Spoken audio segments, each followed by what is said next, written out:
বললেন হুসাইন রে গুড়া চাইছ গুড়া চাইছ,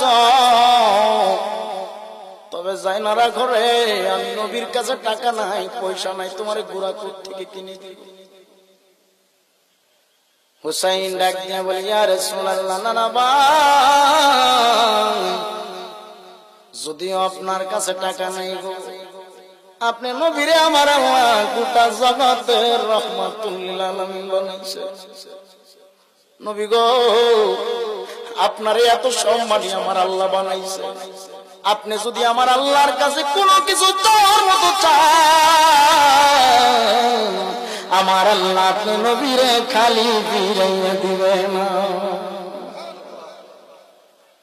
আমার নবী ডাক দিয়ে বললেন হুসাইন রে, তুমি বলো দেখি তোমার গুড়া যদি তোমারে যদি গুড়া দেই, তোমার গুড়ার রশিটা কেমন হয়?